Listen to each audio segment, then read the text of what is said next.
Kann künstliche Intelligenz das Ende der Menschheit bedeuten?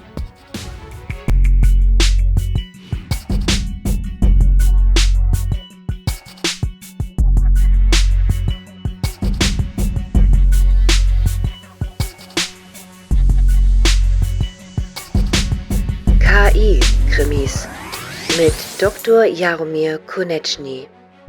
Willkommen zur neuen Folge der Videoreihe KI-Krimis der SRH Fernhochschule.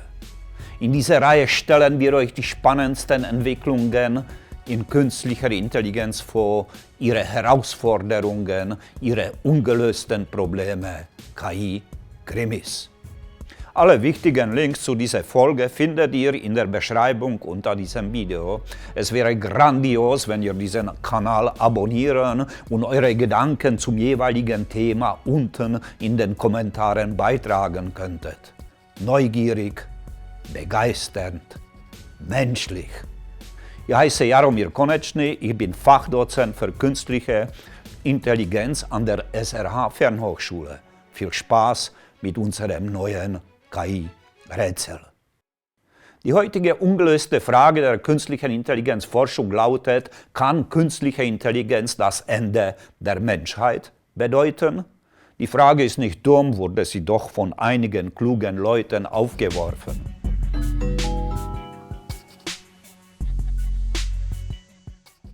Im Jahr 2014 hat der Oxforder Philosoph Nick Bostrom sein Buch Superintelligenz veröffentlicht. Superintelligenz wäre eine der menschlichen überlegene Intelligenz. Im Zeitpunkt der sogenannten technologischen Singularität überholt eine künstliche Intelligenz die menschliche. Diese KI könnte plötzlich anfangen, sich selbst zu verbessern und exponentiell immer schlauer zu werden oder andere immer schlauere künstliche Intelligenzen in die Welt setzen. Das wäre der Big Bang der Superintelligenz. Eine solche Superintelligenz könnte die Menschheit bedrohen, weil sie nun mal ihre eigenen Ziele verfolgen würde oder weil sie die Ziele, die ihr von Menschen vorgegeben waren, falsch deuten würde. Vor den Warnungen in Bostroms Buch beeindruckt twitterte Elon Musk: lesenswert, Superintelligenz von Bostrom. Wir müssen mit KI sehr vorsichtig sein, potenziell gefährlicher als Atomwaffen. Ein paar Monate später, im Dezember 2014, sagte der geniale Astrophysiker Stephen Hawking der BBC, die Entwicklung einer vollständigen künstlichen Intelligenz könnte das Ende der menschlichen Rasse bedeuten. Unter vollständigen meinte Hawking eine allgemeine künstliche Intelligenz, die der menschlichen überlegen wäre. Kann das aber stimmen? Kann künstliche Intelligenz tatsächlich die Menschheit gefährden? Kann diese Technologie uns auslöschen? Nick Bostrom ist ein Philosoph, Elon Musk ein Unternehmer, Stephen Hawking war ein Astrophysiker. Was halten KI-Experten davon, Menschen, die mit KI wirklich arbeiten? Der Informatikprofessor und CEO des Allen Institute for Artificial Intelligence, Oren Etzioni, sagte, KI ist weder gut noch böse. Sie ist ein Werkzeug. Es ist eine Technologie, die wir nutzen können. Statt Angst zu schüren, sollten wir uns für eine verantwortungsvolle Entwicklung und Nutzung von KI einsetzen und ihr Potenzial nutzen, um Lösungen zu finden, die uns allen zugutekommen. Der Stanford-Professor und Gründer der Lernplattform Coursera, Andrew Ng, sagte im Jahr 2015 über eine solche spekulative, die Menschheit bedrohende künstliche Intelligenz: Sie heute vor bösartigen KI-Killer-Robotern zu fürchten, sei dasselbe wie sich Sorgen über die Überbevölkerung von Mars zu machen. Selbstverständlich kann künstliche Intelligenz wie jede Technologie von Menschen, Firmen und Regierungen missbraucht werden. KI kann eingesetzt werden, um uns zu manipulieren, zu kontrollieren und zu beherrschen. Zu den am besten entwickelten KI-Modellen gehören Empfehlungssysteme, Manipulationssoftware, die uns animiert, etwas zu kaufen. Auch der Missbrauch von KI als Werkzeug der Kontrolle ist realistisch. Die Auswertung unserer persönlichen Daten, unserer Suchen und unseres Kaufverhaltens im Internet durch künstliche Intelligenzprogramme kann uns durchsichtig wie Glas machen. Auch Gesichter werden von KI-Bilderkennungsmodellen bereits besser erkannt als von Menschen. Sogar nur nach ihren Bewegungen können Menschen von Maschinen erkannt werden. Im September 2020 stellte der Entwickler Andriy Maximov auf YouTube ein KI-Bilderkennungsprogramm vor, das maskierte weißrussische Geheimpolizisten nur nach ihrer Augenpartie erkannte. Diese Polizisten waren brutal gegen Demonstranten vorgegangen. Leider kann KI aber nicht nur für solche guten Zwecke eingesetzt werden. Auch autonome Waffen werden durch KI gesteuert, von Menschen eingesetzt und kontrolliert. Selbstfliegende, unbemannte Drohnen und viele andere autonome Waffensysteme. Außerdem können KI-Modelle aufgrund unzureichenden Trainings oder unüberlegten Einsatzes falsche Entscheidungen treffen. Solche falschen Entscheidungen können in sensiblen Bereichen Menschenleben gefährden, zum Beispiel in der Medizin oder beim autonomen Fahren. Um die Gefahren des Missbrauchs der KI oder ihres fehlerhaften Einsatzes geht es in dieser Folge unserer KI-Krimis jedoch nicht. Heute versuchen wir herauszufinden, kann künstliche Intelligenz in einer Stufe ihrer Entwicklung sich selbstständig machen und die Menschheit beherrschen oder sogar auslöschen? Dafür müssten folgende zwei Voraussetzungen erfüllt werden. Zuerst müsste der Mensch eine der menschlichen Intelligenz ebenbürtige künstliche entwickeln, allgemeine künstliche Intelligenz. Außerdem müsste eine solche allgemeine künstliche Intelligenz sich selbstständig machen können und die Menschheit bedrohen wollen. Schauen wir zuerst, ob es eine KI geben kann, die der menschlichen ebenbürtig wäre. Wenn künstliche Intelligenz dümmer als die natürliche bleibt, müssen wir sie nicht befürchten. Wir lassen auch nicht alle Hunde einschläfern, weil sie Aspekte von Intelligenz zeigen und ein Haus besser bewachen können als der Mensch. Wie weit ist heutige künstliche Intelligenz also entwickelt? Was kann sie? Künstliche Intelligenz hat in den letzten 10 Jahren Unglaubliches geleistet, vor allem ihr führender Bereich Deep Learning, tief lernende neuronale Netze. Die heute am weitesten entwickelten künstlichen neuronalen Netze mit den meisten Parametern sind Transformer-Sprachmodelle. Auf dem Bild seht ihr das ursprüngliche Transformer-Modell und den Originalartikel von Google von 2017. Attention is all you need in dem Transformer vorgestellt wurden. Parameter werden beim Training eines künstlichen Intelligenzmodells immer neu berechnet und angepasst, sowie die Verbindungen zwischen unseren Gehirnzellen, Synapsen, angepasst werden, wenn wir lernen oder verlernen. Wenn man aktiv ist und lernt, feuern diese Gehirnzellen. Wenn man nichts lernt und nur Bier trinkt, kommt die Feuerwehr und das Feuer wird gelöscht. Das bisher größte Deep Learning Modell der Welt wurde im April 2022 von Google vorgestellt. PaLM, Pathways Language Model, ein Transformer-Sprachmodell mit sagenhaften 540 Milliarden Parametern. Dem Modell liegt Pathways Pfade zugrunde. Diese neue Architektur für künstliche Intelligenzmodelle hatte im Oktober 2021 Googles Jeff Dean vorgestellt. Die bisherigen Modelle des klassischen Machine Learnings und Deep Learnings werden jeweils nur auf eine Aufgabe hintrainiert, sind somit, was das Lernen angeht, im Vergleich zu unserem Gehirn sehr eng gefasste Spezialisten, Fachidioten. Modelle auf Basis von Pathways sollen viele Aufgaben auf einmal behandeln, Aufgaben schneller erlernen und besser die Welt verstehen. PaLM, Pathways Language Modell für die Champions League der Deep Learning Programme und überflügelt die älteren Sprachmodelle wie GPT-3 von OpenAI in 28 Sprachaufgaben. PaLM wurde an Unmengen Internetdokumente, Bücher, Dialoge, an der gesamten Wikipedia und an GitHub-Computerprogrammen trainiert. Das Modell kann viele Sprachaufgaben mit übermenschlicher Leistung ausführen, Sprachen wie ein menschlicher Übersetzer übersetzen, Fragen beantworten, Dialoge führen, die von menschlichen ununterscheidbar sind. Sogar Aufgaben im logischen Schlussfolgern werden von PaLM gemeistert, die mehrstufige Arithmetik oder vernünftiges Denken voraussetzen. PaLM kann Computercode schreiben. An der Animation im Google AI Blog seht ihr, wie Sprachmodelle zunehmend ihre Fertigkeiten meistern, je mehr Parameter sie haben. Pathways Language Modell kann sogar Witze erklären, wie Google-Forscher gezeigt haben. Mit seinen 540 Milliarden Parametern kann PaLM langsam, zumindest quantitativ, mit größeren tierischen Gehirnen konkurrieren. Nur 300 Mal mehr Synapsen gibt es in unserem Gehirn, 100 bis 150 Billionen.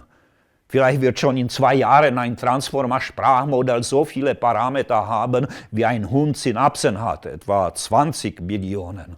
GPT XXL. Da wird einem vor lauter Buchstaben schummrig. Doch kann man ein egal wie großes Sprachmodell mit dem menschlichen Gehirn vergleichen? Nein, nicht einmal mit dem Gehirn eines Hundes oder eines anderen Tiers. Was ein Hund kann, das kann kein KI-Modell. Welpen in die Welt setzen, zu entscheiden, wo es hingeht, Futter finden oder erbetteln, sein Herrchen bewachen, mit anderen Hunden spielen, zu wissen, was zu machen ist, wenn ein größerer Hund auftaucht, seinen Haufen auf einem solchen Ort machen, der sein Frauchen zum Wahnsinn bringt und sein Revier abstecken.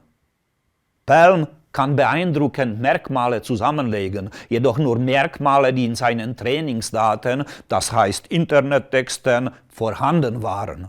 Nichts grundsätzlich Neues. Wenn wir ein solches Modell in einen funktionellen, jedoch gehirnlosen Hund einbauen und all sein Können mit der Motorik und der Verhaltenssteuerung dieses Hundes verbinden könnten, würde dieser Hund jede Frage der Welt grandios beantworten. Doch er würde sich nicht einmal ansatzweise bewegen und auf die Herausforderungen seiner Umwelt reagieren können. Im Jahr 2016 hat das Deep Learning Modell AlphaGo von DeepMind den besten Go-Spieler der Welt, Lee Sedol, besiegt. Das chinesische Go ist komplexer als Schach und gilt als ein ausgesprochen intuitives Spiel.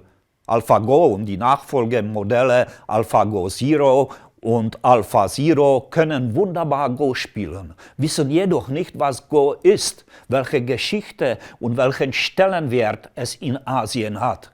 Sie können nicht einmal ein Go-Spiel erkennen. Sie wurden nur trainiert, die Go-Steine virtuell so zu ziehen, dass sie gewinnen. Pathways Language Modell von Google dagegen könnte sicher etliches über das Go-Spiel sagen, uns von seiner Geschichte und Bedeutung berichten und vielleicht auch ein paar Go-Witze erklären. Doch Go spielen kann PaLM nicht und es kann auch nicht zusätzlich trainiert werden, Go zu spielen. AlphaGo und PaLM sind 2 verschiedene KI-Modelle. PaLM konnte sich Sprachmerkmale erschließen, AlphaGo lernte durch Belohnungspunkte Go zu spielen und eben zu gewinnen. Ein Mensch kann beides, sprechen und Go spielen lernen. Und tausende andere Aufgaben. Hin und wieder geistern durch die Medien Gruselgeschichten über künstliche Intelligenz. Schön berichtete 2017 Teresa Loca in Weiß über eine solche Gruselgeschichte. Damals sollten Facebook-Forscher bei einem KI-Experiment panisch die Notbremse gezogen und 2 Chatbots ausgeschaltet haben, weil sie eine Geheimsprache entwickelt hätten. Die Medien übertrafen sich in Horrorschlagzeilen, Frankenstein-ähnliche Erfindung, außer Kontrolle geraten, zu schlau für Menschen. Die Zeitung Die Welt beendete ihren Artikel über die unheimlichen Chatbots mit einem Ausdruck der Dankbarkeit für ihr Abschalten. Gut so, alles, was den Untergang unserer Zivilisation ein paar Tage rausschiebt, ist willkommen. Doch der Hintergrund dieser Gruselgeschichte war ein fehlgeschlagenes Training. Die Chatbots haben keine Geheimsprache gelernt, sie haben Schwachsinn gelernt. So wie KI-Modelle jeden Tag Schwachsinn lernen, wenn wir sie an Schwachsinn trainieren oder wenn ihre Architektur nicht stimmt. Sollte uns solcher Schwachsinn existenziell bedrohen, dann bedroht uns auch ein mangelhaft gezimmerter Schrank. Was macht man bei mangelhaften Modellen? Man unterbricht ihr Training, passt sie an und trainiert sie neu. Das geschieht nicht in Panik, sondern höchstens mit einem Seufzer, weil man die ganze Arbeit noch einmal machen muss. Hinter solchen KI-Gruselgeschichten steckt keine Wissenschaft, sondern der Terminator, denn der Autor der Gruselgeschichte mit 17 mit seiner ersten Freundin im Autokino gesehen hat. Hätte er sich damals mehr seiner Freundin gewidmet als dem Terminator, würden jetzt keine bösartigen Chatbots durch die Medien geistern. Leider wird unser Wissen über KI mehr durch Hollywood und Popkultur geprägt als durch die Vernunft. Momentan haben wir keine allgemeine oder starke künstliche Intelligenz, die der menschlichen zumindest ebenbürtig wäre. Ist es aber realistisch, eine solche KI zu entwickeln?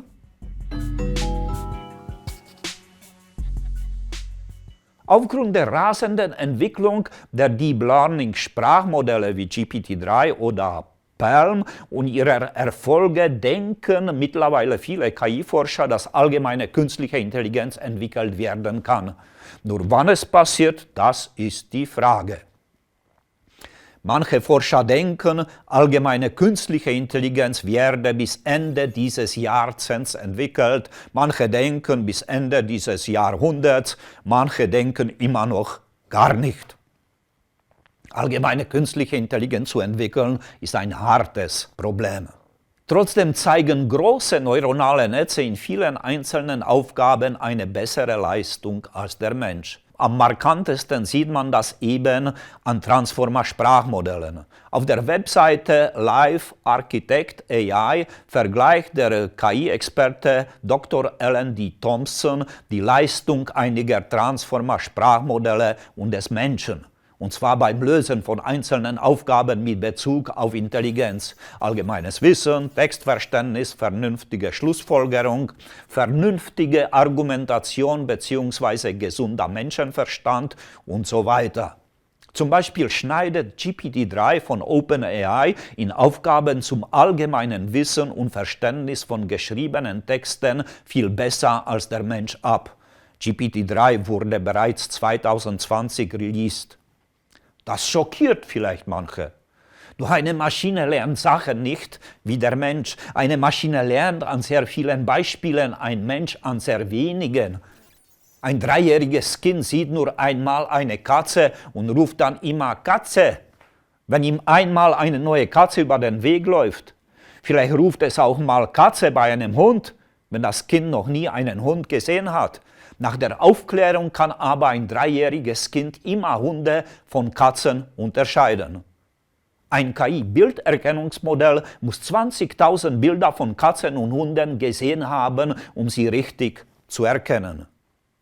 Ein Sprachmodell erschließt sich beim Training an großen Textkorpora alle Merkmale der enthaltenen Texte, egal wie komplex die Texte sind. PaLM wurde an 768 Milliarden Tokens trainiert. Tokens sind Texteinheiten, wir nehmen vereinfachend an Wörter. Die Texte mit all diesen 768 Milliarden Wörtern wurden von Millionen Menschen verfasst. Somit kann ein hochentwickeltes KI-Sprachmodell wie PaLM problemlos das Sprachvermögen von Millionen Menschen nachahmen und die gesamte von ihnen beigesteuerte Information verarbeiten und lernen. Ist das Modell aber deswegen intelligenter als der Mensch? Ein Taschenrechner kann locker und schnell mit Milliarden rechnen, ein Mensch nur 8 natürliche Zahlen auf einmal verarbeiten. Trotzdem ist der Mensch intelligent und ein Taschenrechner nur ein Werkzeug. In seinem grandiosen Buch A Thousand Brains, A New Theory of Intelligence beschreibt der Gehirnforscher Jeff Hawkins, wie eine KI sein müsste, damit sie es mit dem menschlichen Gehirn aufnehmen könnte. Eine maschinelle Intelligenz ist erst dann der menschlichen Intelligenz ebenbürtig, wenn sie kontinuierlich lernt.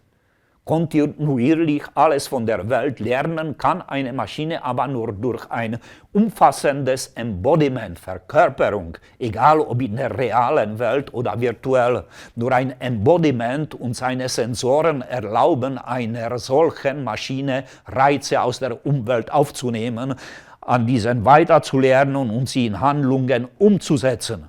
Damit die Maschine sinnvoll auf neue Herausforderungen ihrer Umwelt reagieren kann, und zwar unentwegt und auf alle Arten von Herausforderungen. Eine der menschlichen ebenbürtige Intelligenz müsste durch Bewegung lernen. Egal ob in der realen Welt oder virtuell, meine Wohnung, die Sachen darin lerne ich erst kennen, wenn ich durch die Wohnung laufe und ausgehend von mir zu jeder Sache in der Wohnung einen Referenzrahmen bzw. Bezugsrahmen entwickle. Diesen kann ich dann auch speichern, einen Bezugsrahmen zum Tisch, zur Badewanne, zu jeder Wand, aber auch zu allen meinen Gliedern. Genauso müsste eine virtuelle, allgemeine künstliche Intelligenz sich das Internet erschließen, indem sie durch Webseiten reist, sie erforscht und Bezugsrahmen in dieser virtuellen Welt erstellt. Außerdem müsste eine solche Maschine unzählige Modelle der Welt erlernen, sie unentwegt neuen Bedingungen anpassen und auf diese jederzeit und parallel zurückgreifen können. PaLM beruht auf Google Pathways.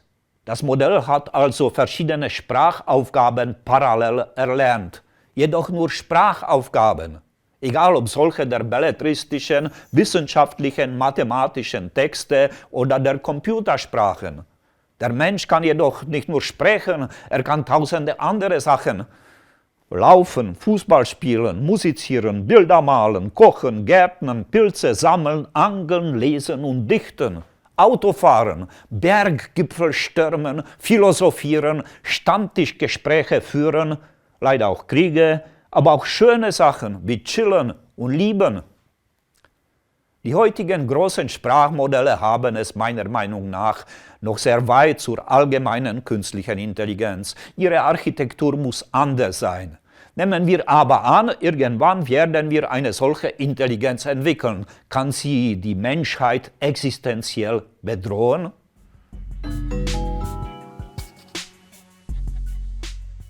Das wichtigste Ziel der natürlichen Intelligenz ist, sich zu vermehren.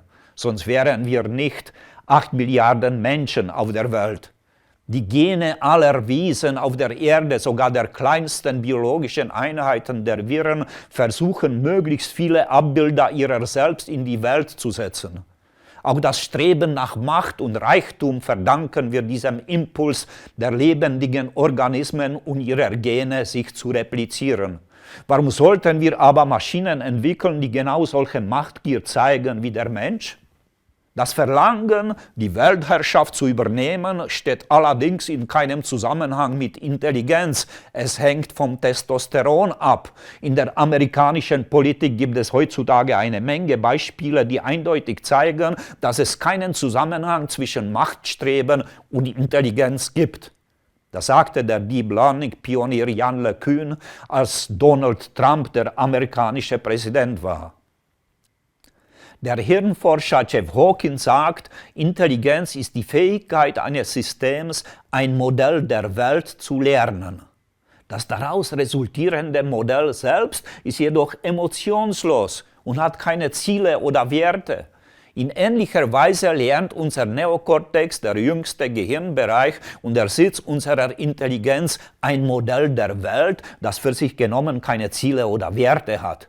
Die Emotionen, die unser Verhalten steuern, werden durch das entwicklungsgeschichtlich alte Gehirn bestimmt, das limbische System. Auf dem bunten Bild seht ihr die Zusammensetzung des Gehirns. Das Reptiliengehirn, das Stammhirn, ist das älteste. Es kümmert sich um unser Überleben und ist der Sitz unserer Instinkte. Zusammen mit dem limbischen System, dem Sitz unserer Gefühle, ist das Stammhirn der Sitz unserer Natur. Der jüngste Teil unseres Gehirns, der Neokortex, beschert uns unsere Kultur und ist der Sitz der Intelligenz. Neokortex haben nur Säugetiere. Der Neokortex ist recht einheitlich aus etwa 150.000 ähnlichen kortikalen Kolumnen gebaut. Diese Kolumnen erledigen zwar verschiedene Aufgaben, doch nach demselben Programm. Sie verarbeiten Daten gleich, egal von welchen Sinnen sie kommen. Unserem Sehen und Hören liegen die gleichen Prinzipien zugrunde, nur die Sensoren unterscheiden sich, Augen und Ohren. Durch die recht einheitliche Neokortex-Struktur ist Intelligenz viel einfacher künstlich zu entwickeln als Instinkte oder Gefühle. Um eine Maschine mit menschenähnlichen Emotionen zu bauen, müssten wir die verschiedenen Teile des alten Gehirns nachbilden. Diese haben aber verschiedene komplexe Strukturen. Sie sind nicht so einheitlich aufgebaut wie der Neokortex, der Sitz unserer Intelligenz. Die alten Gehirnteile nachbauen dürfte sehr schwierig sein. Warum sollten wir das aber tun? Instinkte und Gefühle bringen doch nur Probleme mit sich. Eine allgemeine künstliche Intelligenz nach der Art der natürlichen dank Neokortex könnte aber klappen. Angst müssen wir davor nicht haben. Intelligenz ist wertefrei, ohne Gefühle, Instinkte und Absichten. Können wir uns aber in diesem Zustand der Welt erlauben, künstliche Intelligenz nicht zu entwickeln? Ein Landsmann von mir, ein Tscheche, der Entwickler des Word-to-Vec-Algorithmus Tomáš Mikolov, brachte es auf den Punkt. Es gibt diese Argumente, dass wir vielleicht keine künstliche Intelligenz entwickeln sollten, weil sie uns zerstören würde. Was ist aber, wenn das Nicht-Erreichen der künstlichen Intelligenz die größte existenzielle Bedrohung für die Menschen ist? Wir brauchen intelligente Maschinen, damit sie uns helfen, komplexe Probleme zu lösen. Den Klimawandel, gefährliche Krankheiten, Epidemien, unser Zusammenleben, die Abschaffung der Kriege und des Hungers und viele andere. Wir brauchen keine Maschinen, die uns zusätzliche Probleme erschaffen, keine machthungrigen Männer und Diktatoren, von denen haben wir genug. Im letzten Abschnitt schauen wir, ob eine Superintelligenz entstehen könnte. Kann eine allgemeine künstliche Intelligenz plötzlich anfangen, sich selbst zu verbessern und exponentiell immer schlauer zu werden? Könnt ihr euch ein exponentielles Wachstum der Intelligenz vorstellen? In einer Stunde seid ihr 2-mal schlauer als jetzt, in 2 Stunden 4-mal, in 3 Stunden 8-mal, in 4 Stunden 16-mal. Mittags plant ihr etwas für den Abend ein und am Abend denkt ihr, was habe ich mir bei der Planung gedacht? Man geht aufs Klo, bis man dort aber ankommt, hat man sich bereits so weit entwickelt, dass man nicht mehr muss. Wäre eine solche Superintelligenz nicht eher ein Fall für den Psychiater? In seinem Buch Superintelligenz schreibt Nick Bostrom, es ist durchaus möglich, eine Superintelligenz zu haben, deren einziges Ziel es ist, etwas völlig Beliebiges, wie zum Beispiel Büroklammern, herzustellen und die sich mit aller Macht jedem Versuch widersetzen würde, dieses Ziel zu ändern. Diese Intelligenz würde zuerst die gesamte Erde in Büroklammerfabriken verwandeln und später sogar Teile des Weltalls. Die gesamte Erde in Büroklammerfabriken zu verwandeln, ist aber nicht superintelligent. Das ist super dumm. Das würde ein Computerprogramm machen, das nur auf diese einzige Aufgabe optimiert wurde, Büroklammern herzustellen. Ein solches Programm schaltet man aber aus, wenn es Blödsinn tut, oder?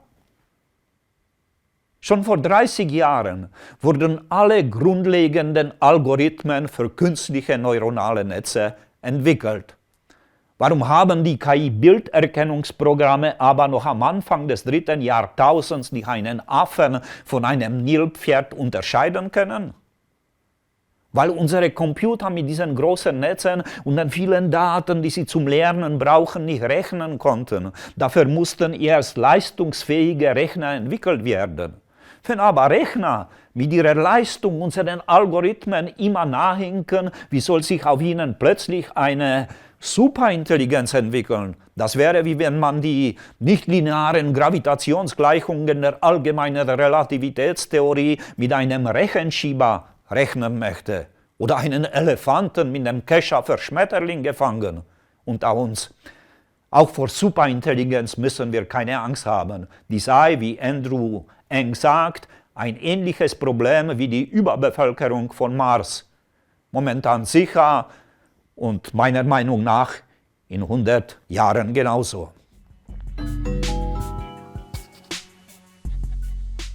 Ernst sollten wir aber andere Gefahren in Bezug auf künstliche Intelligenz nehmen.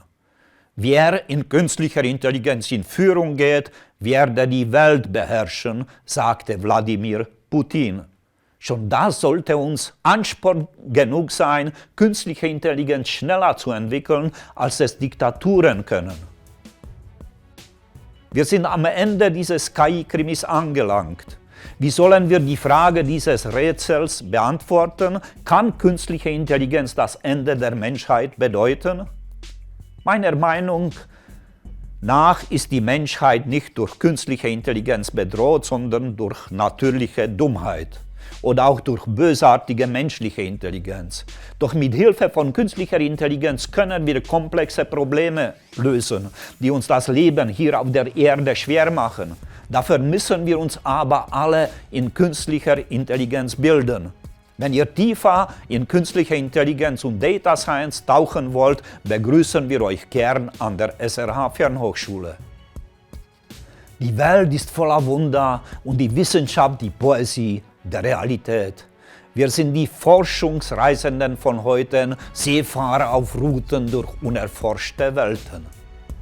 Denkt dran, unseren KI-Krimi-Kanal zu abonnieren. Bis wir uns bei der nächsten spannenden Folge wiedersehen, wünsche ich euch viel Spaß mit Deep Learning.